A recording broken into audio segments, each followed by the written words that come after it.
My wife of 10 years cheated with my best friend, and now she's claiming half of my $750, $0 inheritance and my family's estate, when she's never worked a day in her life, and the lawyer says I have no proof of our prenup which she secretly destroyed. I never thought I'd be the guy to catch his wife cheating on him, especially not after 10 years of marriage.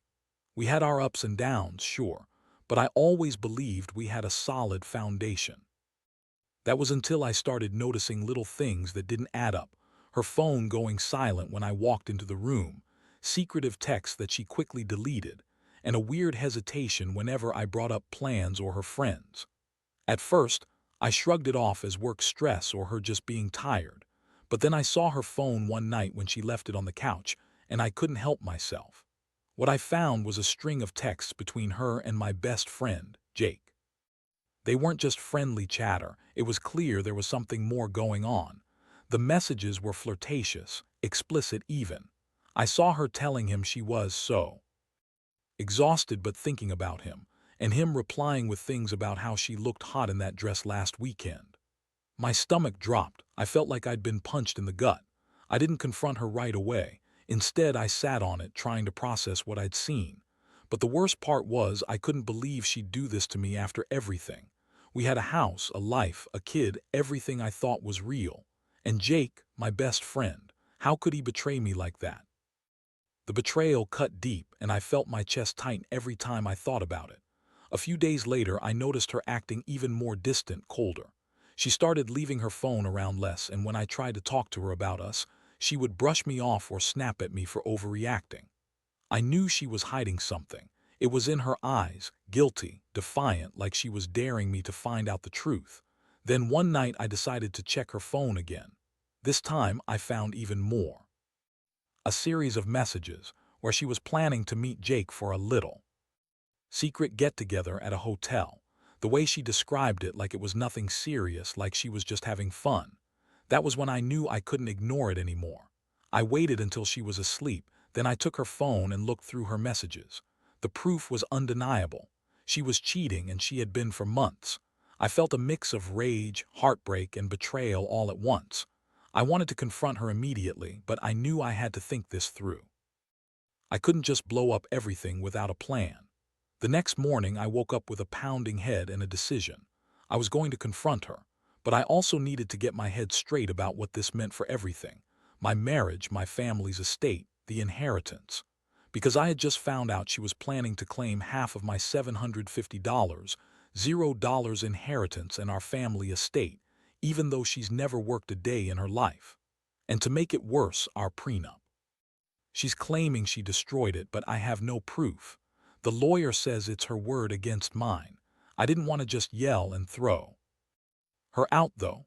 I wanted to make her understand that I wasn't going to be played for a fool, and that her lies and betrayal had consequences. I started planning my next move.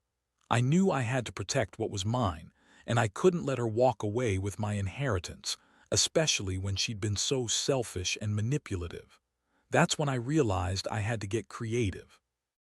If she thought she could just lie her way into half my estate, I'd have to show her she couldn't just take what she wanted without paying for it. I started gathering evidence, bank statements, emails, even recordings of her calls. I was going to make sure she knew I was serious, but I also felt numb. The shock, the anger, the sadness, it all hit me hard. I'd loved her once, believed in us. Now I was staring at the ruins of what I thought was a perfect life. Still, I knew I had to stay strong, for my kids' sake and for myself. I couldn't let her ruin me completely. So I sat there that morning with her phone in my hand, realizing my life was about to change forever. I didn't know exactly how yet, but I knew one thing: I wasn't going down without a fight. That day, I made a decision. I wasn't going to confront her outright just yet. Instead, I needed to gather everything: proof, legal advice, and a clear head. The last thing I wanted was to blow everything up without knowing exactly what I was dealing with. But I also knew I couldn't just sit around and pretend nothing was wrong. My wife, Lisa, was a master at spinning her stories, and I knew she'd lie her way out if I asked her directly. I started by digging through our financial records, bank accounts, and emails. She always claimed she didn't care about money, that she was happy with the simple life. But I knew better. Money was power, and she'd been craving it ever since she discovered I was set to inherit a sizable estate after my grandfather passed. She was always eyeing the money, even if she never worked a day in her life. I also reached out to my lawyer, Mark, who I'd trusted for years. I explained the situation, told him about the affair, the inheritance, and the fact that she was claiming half of everything, even though she had no legal claim. Mark told me that without a signed prenup, she could potentially take a large chunk of the estate if she proved she'd been married to me for over 10 years and could convince the court she deserved a fair share. But the prenup, she'd supposedly destroyed it, claiming it was never valid, and the lawyer said I had no proof of its existence. That news hit me hard. I remembered sitting in our living room the day we signed it, feeling proud that I had protected my assets. But now she was claiming she had no knowledge of it and her word was that it was destroyed. I had no paper trail. No email, no signed copy, nothing. Just her word. So I started collecting other evidence. I found out she'd been secretly meeting with a private investigator, supposedly to spy on me. She'd even hired someone to follow me around for a few days just to see where I went and who I talked to. I couldn't believe it. She was paranoid, manipulative, trying to control everything. Meanwhile, I kept a close eye on her. She'd get defensive every time I brought up my suspicions. She'd scream that I was paranoid, that I was accusing her of stupid things, and that I was overreacting. But I saw through her lies. I knew she was hiding something, and I also knew that her accusations about the prenup being destroyed were bullshit. I was determined to find proof, even if I had to dig through her trash or install a hidden camera. One night, I caught her in a blatant lie. She told me she was going out with her friends, but I had seen her at a nightclub with Jake. I had the photos to prove it. I was furious, but I kept my cool. I knew I had to be strategic. If I confronted her now, she'd just deny everything and I'd lose my leverage. Instead, I decided to wait. I also started thinking about her claims to the lawyer, that she was entitled to half of everything because she was married for over 10 years. That was true, but I knew I could challenge that, especially since she was trying to claim assets she had no right to. I had the inheritance documents, the bank statements, and proof that she'd never contributed financially. I also knew she was planning to make a scene at the estate settlement, claiming she deserved half of everything, even though she'd never worked, never earned, and had no legal grounds. The more I thought about it, the angrier I got. She'd been so bitchy lately, snapping at me for every little thing, accusing me of not caring enough, all while secretly plotting her move to drain my inheritance. I didn't care about her sob stories anymore. I was tired of her lies, her manipulations, her accusations that I was withholding money or being unfair. I realized I needed to prepare for the worst. If she was going to fight me on the estate, I'd have to be ready to fight back hard. I started looking into hiring a private investigator myself, someone who could find out exactly what she was up to, who she was talking to, and whether she'd been planning to leave with as much as she could get. I wanted to catch her in the act if she tried to pull some stunt during the estate proceedings. Throughout all this, I felt a strange mixture of sadness and rage. I'd loved her once, believed we had a future, but now I saw her for what she really was, a manipulative, selfish woman who was willing to betray everything and everyone to get what she wanted. The trust was gone. The love was gone. All that remained was the cold, hard realization that I'd been played, and I had to fight tooth and nail just to keep what was mine. Every day felt like walking on eggshells, waiting for the next bombshell. I knew I had to stay calm, be smart, and act decisively. I couldn't let her steamroll me, especially not with her lies about the prenup and her plans to claim half my inheritance. I was going to get to the bottom of this, and I was going to make sure she paid for what she'd done. Now, I was just waiting for the right moment to confront her properly, armed with the evidence I'd collected. I didn't know exactly what I was going to say yet, but I knew I'd have to be ruthless. Because if there's one thing I've learned, it's that in situations like this, you don't hold back. You fight for what's yours, and you don't let anyone, especially someone you trusted, take it away without a fight. After weeks of covert investigation and sleepless nights, I finally had enough evidence to make a move. I wasn't just going to confront Lisa blindly. I wanted her to see that I knew everything. I had screenshots of her flirtatious texts with Jake, photos of her sneaking out late at night, bank statements showing secret payments to a private investigator, and even recordings of her trying to manipulate me into dropping my suspicions. I felt a strange sense of clarity mixed with disgust. The game was up, and I was ready to play my hand. One afternoon, I arranged for a private investigator to follow her again. I wanted to catch her in the act if she was planning to leave with the inheritance or try to stage some sort of dramatic exit. I also scheduled a meeting with my lawyer, Mark, to discuss our options and how best to protect my assets.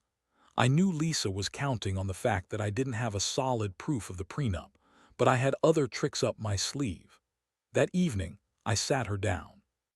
In the living room, she was acting all innocent, throwing on her best fake smile, acting like she hadn't been caught red-handed. I looked her straight in the eyes and started laying everything out: her cheating, the affair with Jake, the secret meetings, the private investigator payments, and the evidence I'd gathered. Her face shifted from smug to panicked in seconds. She started to deny everything, of course. "You're crazy," she spat. "You're just jealous or paranoid. I don't know what you're talking about." But I had her dead to rights. I played the recordings I'd made, showed her the screenshots, and laid out the receipts. Her eyes widened and she tried to talk her way out of it. "This is all a misunderstanding. You're overreacting. I love you, I swear. Jake is just a friend," I cut her off. "Save it. I know about the affair. I know you've been lying to me for months. And I know about the inheritance, Lisa. You're planning to take half of what's mine, even though you've never worked a day in your life. You think you can just lie and manipulate your way into my estate, but I'm not stupid." Her face twisted into a snarl. "You're just trying to ruin me, after everything I've done for us. You think I want your stupid inheritance. I just want us to be happy, but you're accusing me of cheating and stealing." I couldn't take her BS anymore. I told her I'd had enough, that I was done playing her little game. I explained that I was going to get a restraining order if she kept causing trouble, and that I was going to file for divorce. I also mentioned that I was going to fight her claim on the estate, especially since I had proof she'd been lying about the prenup and her plans to take half of everything. That night, I had the private investigator follow her again. This time, he caught her meeting with Jake at a hotel. They were clearly more than friends. The photos were damning. I also found out she'd been secretly withdrawing money from joint accounts and transferring funds to a new account in her name. I was furious. She was trying to drain everything I'd worked for, all while pretending to be the innocent wife. I felt a mixture of rage and sadness. Rage, because she'd betrayed me so completely, and sadness because I had loved her once. I thought about all the years we shared, the promises, the vacations, the family dinners. All gone now, replaced by lies and betrayal. But I also knew I couldn't let her get away with it. Not without a fight. My next step was legal. I met with Mark again, and we drafted papers for an emergency hearing. I wanted to freeze any assets she might try to claim or transfer. I also started working on a detailed timeline of her activities to present as evidence if it came to court. I was determined to protect my inheritance and the estate from her greedy claws. The more I thought about it, the more I realized how much she'd been manipulating me. She'd always been bitchy, quick to snap, and constantly accusing me of hiding something. Turns out she was hiding everything herself. She lied about everything: her intentions, her fidelity, her plans to take my money.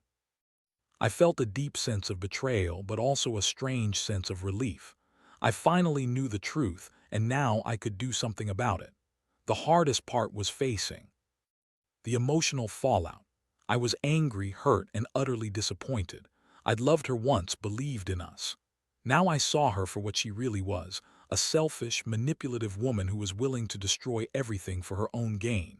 It hurt like hell, but I knew I had to stay strong. For my kid, for myself, and for what was right. As I prepared for the legal battles ahead, I kept telling myself I'd be okay, that I'd come out of this stronger.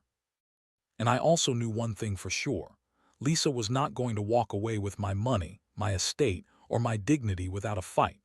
The game was on, and I was ready. The day of the emergency hearing arrived faster than I expected.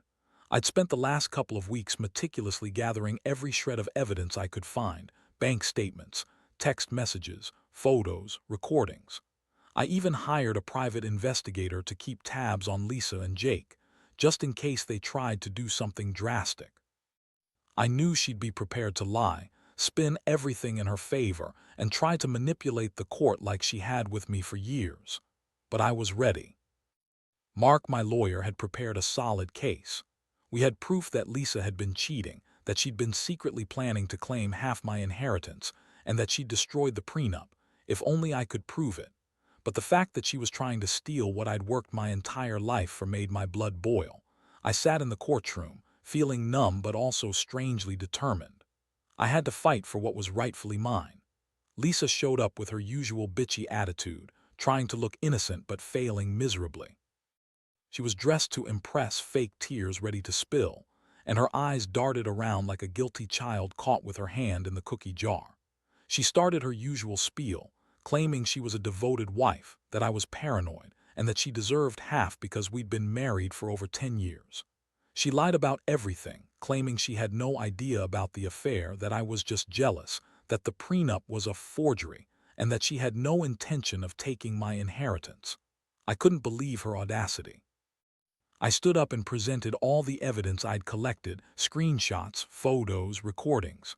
I played the recordings of her planning to meet Jake at the hotel, the private investigator's photos, the bank transfer receipts. The courtroom was silent except for the sound of her trying to deny everything. She kept insisting she was innocent, that I was making it all up, that I was trying to ruin her reputation. But the judge wasn't convinced by her crocodile tears. Mark argued that she had no legal claim to the inheritance because she had never contributed financially, that she had been unfaithful, and that she destroyed the prenup, if it ever existed. We also presented evidence that she had been secretly withdrawing money and transferring assets. The judge listened carefully, and I could see her starting to doubt Lisa's story. The court session went on for hours. Lisa yelled, threw tantrums, and tried to sway the judge with her tears. She claimed I was a terrible husband, that I was emotionally abusive, and that she was entitled to her fair share. But I kept my composure. I knew she was desperate, and I knew I had the evidence to back me up. I felt a strange mix of anger and relief: anger that she'd betrayed me, and relief that I was finally fighting back. In the end, the judge ruled in my favor on most counts. She ordered a freeze on Lisa's accounts, prevented her from claiming any assets from the estate until further review, and scheduled a follow-up hearing to determine the division of assets. The judge also ordered Lisa to stay away from the property and not to contact me or my family. It was a partial victory, but I knew the fight wasn't over yet. After the hearing, Lisa stormed out of the courtroom screaming and crying. She yelled that I was ruining her life, that I was a monster, and that I'd never get away with this. I felt a rush of satisfaction mixed with a deep sense of loss. I'd lost my wife, my trust, and a lot of my faith in the person I once loved. But I also felt a strange sense of empowerment. I finally stood up for myself, and I was determined to see this through to the end. That night I sat alone in the house, staring at the empty walls. I thought about everything: the betrayal, the lies, the manipulation. I felt broken but also resolute. I knew Lisa wasn't going to give up easily. She'd probably try to fight me in court, or worse, try to take matters into her own hands. But I had the evidence, the law on my side, and a plan. I started drafting a strategy for the next steps: getting a restraining order, hiring a forensic accountant to trace her financial moves, and preparing for a long legal battle. I also knew I had to protect my kid from the fallout. I didn't want him to see his mother as a manipulative liar, but I also couldn't shield him from the truth forever. Most of all, I felt a strange mixture of anger and clarity. This was the worst betrayal I'd ever experienced, but I also realized I wasn't going to let her take everything without consequences. I was going to rebuild stronger and smarter. I'd learned that trust is fragile, and that sometimes the people closest to you can hurt you the most. But I also learned that standing up for yourself, no matter how painful, is the only way to truly move forward. After the courtroom victory, things didn't suddenly get better, but at least I had some breathing room. Lisa was furious, obviously, and she threw everything she could at me, more accusations, threats, even crying in front of the judge about how I was destroying her life. But I saw through her act now. I knew she was desperate, grasping at straws to keep whatever she thought she deserved. I also knew I had to get ready for what was coming next, her full-blown fight to claim half my inheritance and the estate she'd been scheming for months. The first thing I did was tighten up my legal position. Mark advised me to file for a formal divorce, which I did. I wanted to be rid of her manipulations for good. Meanwhile, I also started working with a forensic accountant to trace all her financial activity, every withdrawal, transfer, and shady deal. I needed to make sure there weren't any last-minute tricks up her sleeve. She'd been so sneaky about hiding her plans.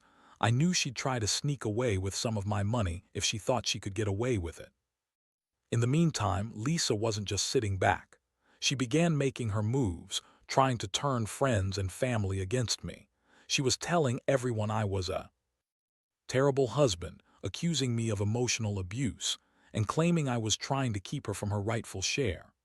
I heard through the grapevine that she'd been calling relatives, trying to get them to pressure me into settling. But I stayed quiet, focusing on my legal strategy and the evidence I'd gathered. One night, I caught her red-handed trying to access the safe where I kept important documents, our marriage certificate, the original prenup, if I could find it, and other valuables. I'd hidden it well, but her desperation made her reckless. I confronted her immediately. She started to spin some story about how she just wanted to look at old photos, but I knew better. Her eyes darted around, and she was obviously trying to find a way to steal or destroy something. I told her to get out of the house, that I wasn't going to let her sabotage everything I worked for. The next day, I filed for an emergency restraining order. I couldn't have her coming around, trying to manipulate me or the court anymore. The judge granted it, and she was ordered to stay at least 100 yards away from the house, my workplace, and my family. That was a relief, but I knew she'd try to get around it somehow. She was resourceful, and more than anything, she was angry now. Meanwhile, I kept working with Mark and the accountant. We uncovered more disturbing details. Lisa had been secretly transferring money into accounts in her name, even trying to set up a new estate plan that would favor her and Jake. She'd been planning to leave with as much as possible, using her lies and manipulations to get what she wanted. It made me sick to think how she'd been scheming behind my back all this time, pretending to be the perfect wife, the loving mother. I also started talking to a therapist, just to keep my head straight. The betrayal was like a punch to the stomach, and I needed to process it. I realized that I'd been blindsided for so long, ignoring the signs, trusting her blindly. Now, I was trying to rebuild not just my legal defenses, but also my sense of self. I couldn't let her ruin me completely, no matter how much she tried. Her next move was predictable. She hired her own lawyer, claiming I was harassing her, trying to ruin her reputation, and that she deserved her fair share because she was married for over 10 years. She even brought up the fact that she'd sacrificed her career to support me, so she was entitled to something. But I knew her game. She was trying to paint me as the villain to sway the court. During this period, I also discovered she'd been secretly consulting with a divorce attorney in another state, probably to try and find a loophole or escape the jurisdiction. I knew I had to act fast to prevent her from doing anything reckless. I started collecting all her communications, her bank transfers, and even hiring a private investigator to keep an eye on her movements. I wanted to be ready for whatever she threw at me next. Most days, I felt like I was walking a tightrope. One wrong move and everything could fall apart. But I also realized I'd learned a lot about trust, greed, and manipulation. Lisa was not the person I thought she was. She was a liar, a user, and a schemer. And I was not going to let her take my inheritance, my estate, or my dignity without a fight. Every night I'd sit alone in the quiet of the house, reflecting on how much I'd been betrayed. I thought about all the moments I'd loved her, all the sacrifices I'd made. And I promised myself that I would come out of this stronger, that I wouldn't let her destroy what I worked for. The legal battle was just beginning, but I knew I had the evidence, the law, and most importantly, my resolve on my side. I was done being the victim. Now I was fighting to be the victor. Final stretch came quicker than I expected. After months of legal battles, hidden truths, and mounting evidence, it all boiled down to one last hearing. I sat in the courtroom, feeling a strange mixture of exhaustion and relief. Lisa was there, furious and desperate, trying every trick she knew to turn the tide, crying, shouting, accusing me of everything under the sun. But I stayed calm, knowing I had everything lined up. The judge listened carefully as Mark presented the final pieces of evidence. The recordings of Lisa planning her getaway with Jake, the bank transfers that showed her trying to siphon off my inheritance, the documents I had uncovered that proved she'd been manipulating the estate and trying to destroy the prenup. I saw her face tighten, her lies unraveling right in front of her. She had no more tricks left. When the judge finally spoke, her voice was firm. She dismissed Lisa's claims about entitlement, her accusations of abuse, and her attempts to claim half the estate. She ordered Lisa to pay back all the money transferred illegally, to relinquish any claim to the estate, and to stay away from me and my family.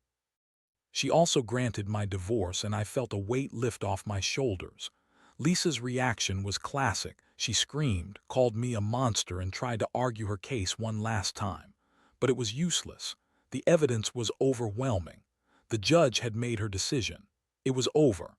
I finally felt like I could breathe again, like I had taken back control of my life. In the days that followed, I began the process of rebuilding. I changed the locks, filed for full custody of my kid, and started to put the pieces back together. I also made sure to protect every asset I had left, frozen accounts, legal safeguards, and a plan to keep her out of my life. I knew she'd try to come back, try to manipulate her way into my world again, but I was ready. I had learned the hard way that trust is fragile, and that some people will go to any lengths to get what they want. Looking back, I realize how much this ordeal taught me about myself. I learned that betrayal can come from the people you trust the most, but also that you can survive it if you stay vigilant and fight back. I learned that greed and manipulation are powerful motivators, but justice can prevail if you're willing to stand your ground. And I learned that sometimes the only way to truly move on is to confront the truth head-on, no matter how painful it might be. Now, I focus on my son, my work, and rebuilding my life. The scars will always be there, but I refuse to let them define me. I've come out of this stronger, wiser, and more cautious. And I want anyone going through something similar to know, don't be afraid to fight for what's yours. Trust is fragile, but your strength is. Stand tall, gather your evidence, and never let anyone take advantage of your kindness or your trust. Because at the end of the day, the truth will always come out, and justice will find its way.